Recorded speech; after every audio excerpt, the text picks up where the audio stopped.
Good afternoon. What specific federal measures are you supporting to strengthen anti-trafficking enforcement along our southern border? Well, we want to make sure, number one, that we have the resources. We want to make sure that we're also encouraging the U.S. attorneys' offices in the various states to prosecute these crimes as we do them. We're working, we've got various pieces of legislation that would protect the victims of human trafficking, and so that they don't get charged with crimes. We're working with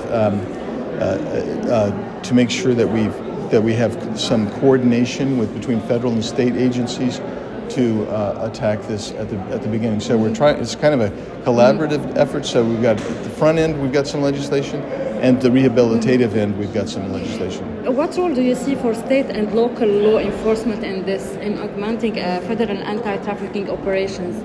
Well, we have what I would call fusion centers. So you have a lot of fusion centers. I mean, in Arizona, for instance, we have a fusion center that primarily focuses on human trafficking. And so you've got federal, you've got state, you've got local, you got county, all together in a fusion center, and they make arrests. And then if we can't get them charged on a federal felony, we'll charge them on a state felony. So that's the effort that we're making. I think that can be expanded. I think there need to be more resources for that type of effort. One question, how would you ensure that funding is going to the right place? I mean, is used effectively in victim identification and support services? Well, for one thing, as we say, we've discovered there's some NGOs that are fraudulent. So we have to take the money away from them and prosecute those people. But we need to make sure that the federal money is going, quite frankly, in my opinion, instead of necessarily going to the governor's office, most states as it does, to go to direct grants to like fusion centers. That would be a more effective and efficient way to get the dollars and resources at the levels where the rubber meets the road, where they actually can stop some of this trafficking. Wonderful. Are you working with colleagues in Congress to do some reform bills during sessions? Yes, yeah, we have, like I say, we have several bills going. We've got one by Representative Fry, one by Laura Lee, a couple others that are actually pending as well. We've heard them in my committee, we've heard them in Judiciary, and we're trying to move them along. What do you say for the critics for this people anti this administration concerning trafficking and securing our border? Do you have any word about the Epstein files as well? Nothing about the Epstein files. That's I think that's in the hands of the courts right now, with the grand jury filing that was done by the Attorney General. But the other part of your question, people who criticize and say there's no real issue here, they need to become educated, because this is a real issue.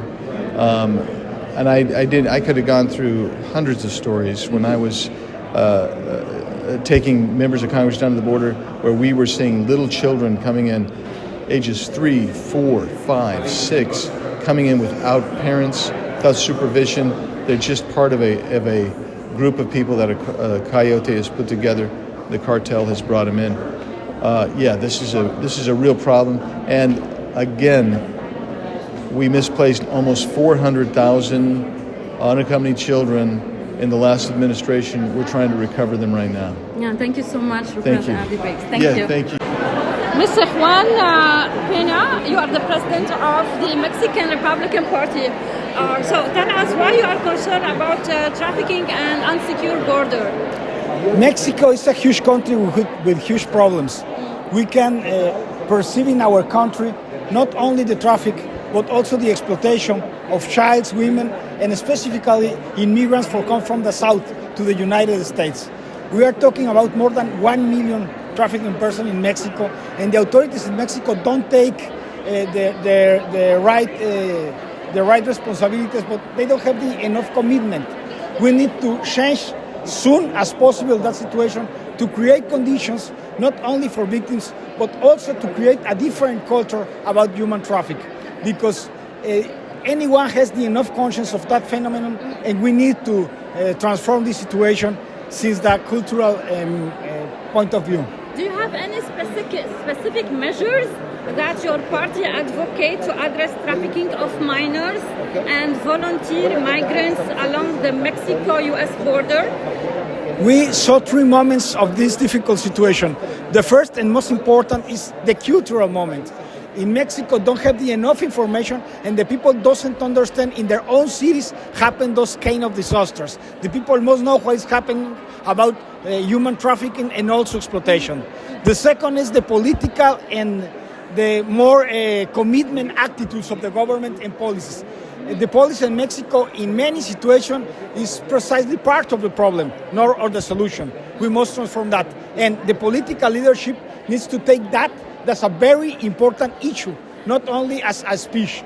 What do you say to how do you comment on the policies of the Trump administration and the role of organizations like CPAC in this matter? CPAC is the leader in this matter in all Western world. We understand CPAC is making not only a huge labor, but also creating leadership like Rosy Orozco, who is a Mexican woman who for many time create these kind of possibilities to expose the terrible situation of human traffic. Yeah. Do you support like the deportation that for illegals that they come through the border? Full support, because any country has their own positions about immigration, and the United States, as is logical, it's a very, very huge destination for many people. But the Mexicans must understand Mexico is a country under siege, under attack of the left, and create a situation, economical and safety, very terrible for our citizens. But we must to make Mexico great, to suspend the enormous immigration problem with the United States. Thank you so much for this interview. Thank you for... Mrs. Morales, you're from Mexico, coming here to the Congress and sharing thoughts with CPAC people and participants. How do you advocate, and what is your role in leveraging the anti-trafficking processes?